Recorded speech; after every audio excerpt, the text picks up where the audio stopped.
मित्रों नमस्कार, मैं हूं राकेश कुमार। आप देख रहे हैं मत अभिमत। मित्रों, आज से 3-4 महीने के लगभग पहले हमने एक वीडियो दिया था और कहा था दाखिल खारिज के बारे में कि अब दाखिल खारिज के लिए आपको अंचलों की दौड़ नहीं लगानी पड़ेगी और उसके लिए सरकार क्या कर रही है, विभाग क्या कर रहा है, इसका विस्तृत रिपोर्ट हमने दिया था। अब वह चीज़ दिखने लगा है। मतलब लगभग 3 जिलों के 80 गांव में जहां सर्वे पूरा हो चुका है, जहां पे अंतिम अभिलेख, अधिकार अभिलेख तैयार हो गया है, वहां इस काम को शुरू कर दिया गया है।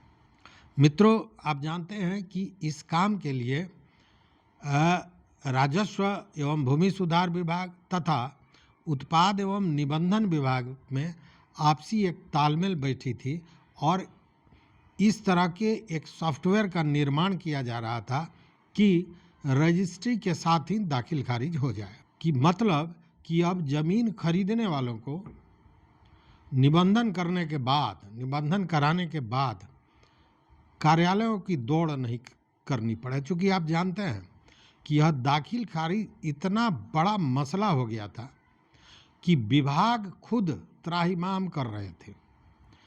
बड़े पदाधिकारी से लेकर मंत्री तक लगातार दाखिल खारिज पर पूरा जोर आजमाइश कर रहे थे, बावजूद स्थितियां सुधरने का नाम ले नहीं रही थी।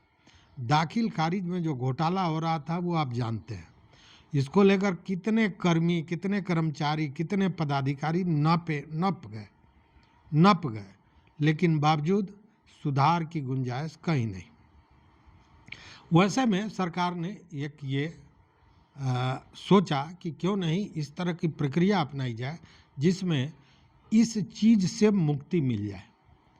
और इसी के लिए जो प्रक्रिया अपनाई गई वह थी ILRMS, मतलब integrated land reforms management system, एकीकृत भू अभिलेख प्रबंधन सिस्टम प्रणाली।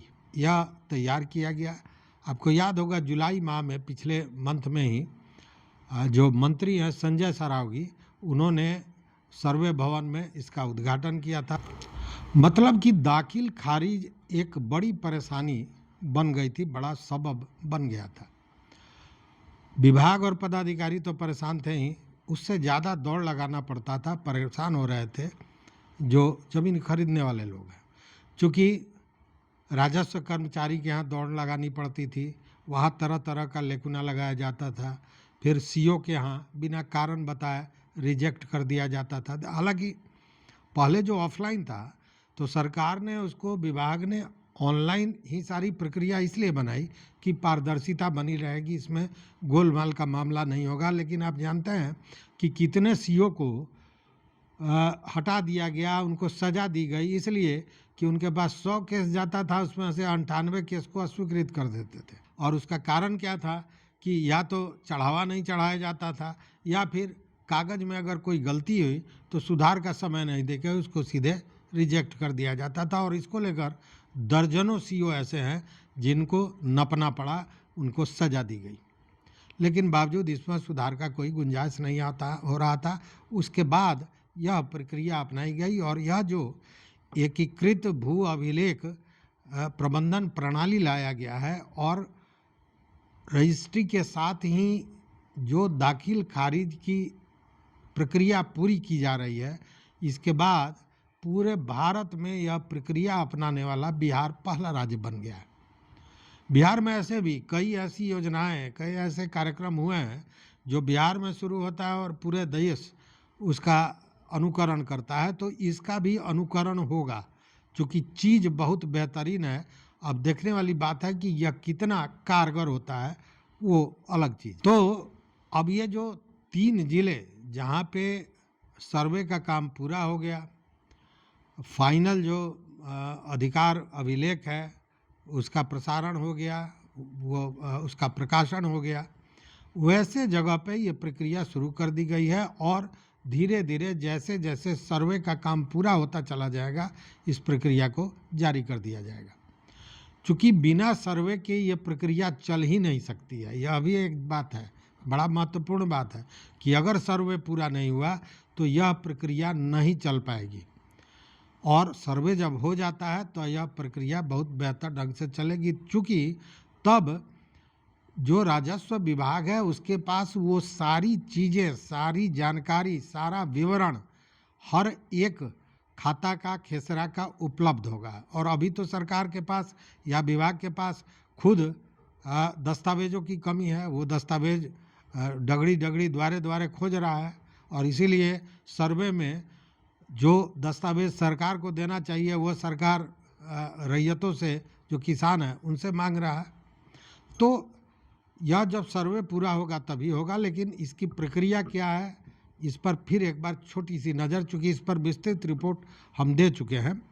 देखिए होगा क्या कि जैसे ही आप रजिस्ट्री कराएंगे तो अब रजिस्ट्री के साथ दो चीज़ें बड़ा महत्वपूर्ण है, और जो विवादों को किस तरह कम करेगा इसको भी आप समझ सकते हैं। दो चीज़ क्या कि जब आप रजिस्ट्री करा लेंगे, एक तो सारी चीज़ें ऑनलाइन है, और अब सब ज़मीन को जितना भी खाता खेसरा है सबको आपके आधार से लिंक किया जा रहा है, तो वहाँ भी गड़बड़ी की स्थितियाँ कम बनेगी। और जब आप रजिस्ट्री कराएंगे तो जिस ज़मीन से, जिस खेसरा का आप रजिस्ट्री करा रहे हैं, जिस खेसरा में से रजिस्ट्री करा रहे हैं, उसका मानचित्र पहले तैयार करना होगा। और जैसे ही आप रजिस्ट्री कराए, मान लीजिए कि एक 10 कट्ठे का प्लॉट है, उसमें से आपने 2 कट्ठा पूरब और दक्षिण के कोण से लिया है, खरीदा है, तो उस खेसरा का जो मानचित्र होगा, उस मानचित्र में से दक्षिण पूरब का ही वही जो आपने खरीदा है, जो टुकड़ा खरीदा है ज़मीन का, वह उस मानचित्र से हट जाएगा और आपके खेसरा के साथ वह मानचित्र लग जाएगा। मतलब कि ज़मीन की पहचान तो होगी, पूरे स्थिति की पहचान होगी कि ज़मीन कहाँ से बिका, कैसे बिका। चूँकि अभी मैं बताने लगूँ तो हमारे कमेंट बॉक्स में वैसे दर्जनों कमेंट्स हैं जिसमें मित्रों ने बताया है कि उनका ज़मीन है, साझे का ज़मीन है, और ज़मीन जब साझे का है तो, और रोड साइड से अगर ज़मीन है, लंबा ज़मीन है, और 3 लोग हैं तो तीनों लोगों को बराबर बराबर का हिस्सा मिलना चाहिए। लेकिन उसमें जो दबंग किस्म के चाचा हैं या भाई हैं, उन्होंने क्या किया कि रोड साइड के टोटल ज़मीन को कब्जा कर लिया या रोड साइड के ज़मीन को बेच दिया। या यूँ कहें कि अगर दूसरे भाई का रोड साइड का ज़मीन है तो उस पर जबरन उस ज़मीन को बेच दिया, अपना बचा के रख लिया। तो वैसी स्थिति में जब यह मानचित्र बनना शुरू हो जाएगा तो वह जो परेशानियां हैं वो समाप्त हो जाएगी। आप जबरन कुछ नहीं कर पाएंगे। वो स्पष्ट होगा कि किस भूखंड में कितना आपका ज़मीन है, किस दिशा में है, उसकी क्या चौहद्दी है, ये सारा कुछ स्पष्ट होगा। मतलब कि विवाद वहाँ पे कम हो जाएगा। एक तो ये मामला है। दूसरा ये मामला है कि स्वतः दाखिल खारिज हो जाएगा, आपको जाने की ज़रूरत नहीं पड़ेगी। मतलब दाखिल खारिज का झंझट अब आपके हाथ में नहीं रह जाएगा, आपको दौड़ नहीं लगानी पड़ेगी, आपको आवेदन नहीं देना पड़ेगा। जैसे ही रजिस्ट्री होगा कि वह डॉक्यूमेंट दाखिल खारिज के लिए स्वतः अंचल को प्रेषित कर दिया जाएगा, और अंचल से वह दाखिल खारिज हो जाएगा। मतलब कि दाखिल खारिज भी स्वतः हो जाएगा। इसके लिए कोई अतिरिक्त न प्रयास करना है, न आवेदन देना है, न पैसा देना है, न चढ़ावा चढ़ाना है, वह स्वतः हो जाना है। और आपका अगर उस खेसरा में से आप एक टुकड़ा खरीदना है तो आपका खुद खेसरा भी बदल जाएगा। तो ये सारी प्रक्रियाएं हो जाएंगी। इसलिए यह एक जो सुविधा है यह शुरू हो गई है। अब जैसे जैसे सर्वे पूरा होता जाएगा, अंतिम अधिकार अभिलेख बनता जाएगा, वैसे वैसे ही इसका जो क्षेत्र है वह भी बढ़ता जाएगा, और उसके बाद पूरे बिहार में यह कायम हो जाएगा। और इसी के लिए जो एकीकृत भू अभिलेख प्रबंधन प्रणाली है, इसके तहत स्थानिक दाखिल खारिज पोर्टल शुरू किया गया है। और इसके तहत क्या होगा कि खरीद बिक्री, उत्तराधिकार आदि पर रजिस्ट्रेशन के साथ साथ ही राजस्व मानचित्र और अधिकार अभिलेख स्वतः उसका अद्यतीकरण हो जाएगा, वो अपडेट हो जाएगा। जो मैंने कहा, दाखिल खारिज होगा, मानचित्र भी बन जाएगा और जमाबंदी भी अपडेट हो जाएगा आपका। ऐसे भी दाखिल खारिज हुआ तो जमाबंदी हुआ, रजिस्टर 2 अगर, मतलब पूरी प्रक्रिया संपन्न हो जाएगी। उसके लिए फिर आपको कहीं भाग दौड़ की ज़रूरत नहीं पड़ेगी। और यह जो प्रक्रिया है एक्चुअली देखिए, किसी भी चीज़ का कई आयाम होता है। एक आयाम इसका यह भी है कि पहले आप देखते रहे होंगे कि जो कर्मी थे, कर्मचारी थे, राजस्व कर्मचारी, उनके पास एक समझिए बोझ होता था दस्तावेजों का, और उन दस्तावेजों का बोझ लेकर वो घूमते थे।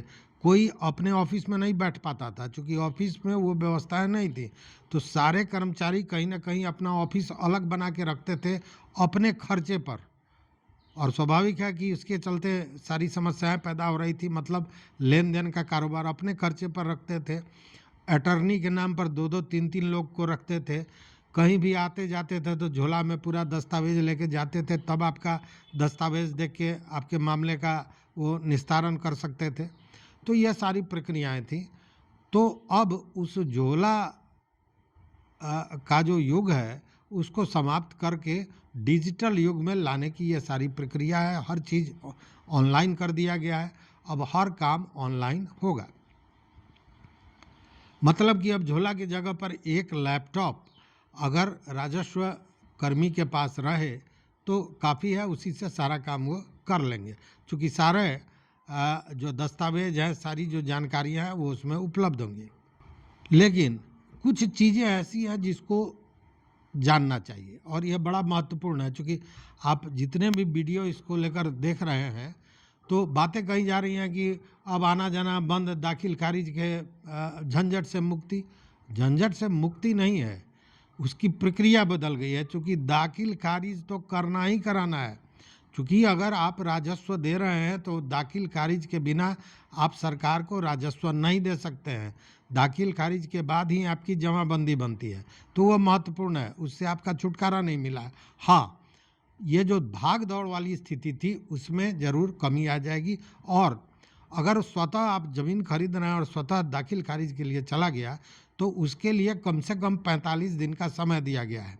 मतलब कि इस बीच में अगर आप भाग दौड़ करेंगे तो फिर आपका मोचन होगा। इसलिए आप 45 दिन के बाद ही देखें कि आपके उस दाखिल खारिज का क्या हुआ। उसके पूर्व में घबराने की कहीं कोई ज़रूरत नहीं है।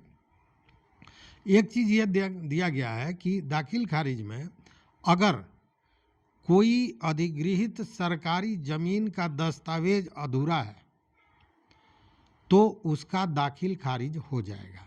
अमूमन क्या होता है, या आप रजिस्ट्री भी कराएंगे तो क्या होगा कि रजिस्ट्री में चूँकि आप सारे दस्तावेज जो ज़रूरी है वो देते हैं, इसीलिए स्वतः वो चला जाएगा और आपका दाखिल खारिज हो जाएगा।